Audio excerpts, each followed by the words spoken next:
Hello friends, എല്ലാവർക്കും അസ്സലാമു അലൈക്കും. സുഖം തന്നെയല്ലേ?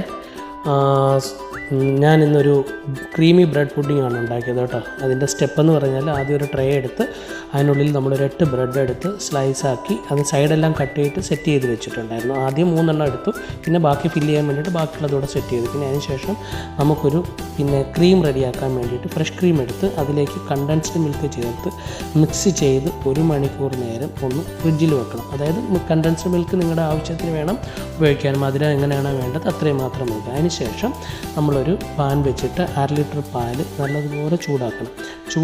ചെറു ചൂടായി വരുന്ന സമയത്ത് ആവശ്യത്തിന് കണ്ടൻസ്ഡ് മിൽക്കോ അല്ലെന്നുണ്ടെങ്കിൽ ഷുഗറോ നിങ്ങൾക്ക് ആഡ് ചെയ്യാം. അത് കഴിഞ്ഞ് ഒരു സ്പൂണിനകത്ത് വാനില എസൻസും കൂടെ ചേർത്ത് അതിലേക്ക് ഞാൻ നേരത്തെ ഒരു സ്പൂണ് കസ്റ്റാർഡ് പൗഡർ മിക്സ് ചെയ്ത് വെച്ചിട്ടുണ്ടായിരുന്നു. അതും കൂടെ ചേർത്ത് നല്ലതുപോലെ ഇളക്കി നല്ല തിക്കായി വരുന്ന ഉടനെ തന്നെ ഇളക്കി കൊടുത്തുകൊണ്ടിരിക്കണം, അല്ലെങ്കിൽ പെട്ടെന്ന് അത് കട്ടിയാകും. ഇളക്കി കൊടുത്താൽ നല്ല തിക്കായി വരുന്ന ഉടനെ തന്നെ നമ്മൾ നേരത്തെ സെറ്റ് ചെയ്ത് വെച്ചിരിക്കുന്ന ട്രേയിൽ ചൂടോടെ തന്നെ ഒഴിച്ചു കൊടുക്കണം.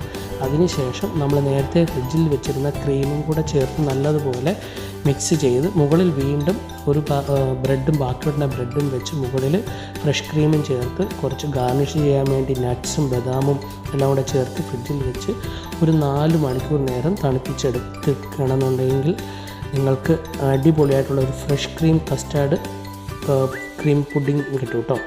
അപ്പോൾ അത് നല്ലതാണ്, വെരി സോഫ്റ്റാണ്, ക്രീമിയാണ്. അപ്പം ഡ്രൈ ഫ്രൂട്ട്സ് ഇഷ്ടമില്ലാത്തവർക്ക് അത് ഉപയോഗിക്കേണ്ട. അതിനുശേഷം കട്ട് ചെയ്ത് ഉപയോഗിക്കാം. വളരെ ടേസ്റ്റിയാണ്, തീർച്ചയായിട്ടും ഇഷ്ടപ്പെടും. എന്നാൽ അടുത്ത വീഡിയോയിൽ കാണാം. നന്ദി, നമസ്കാരം.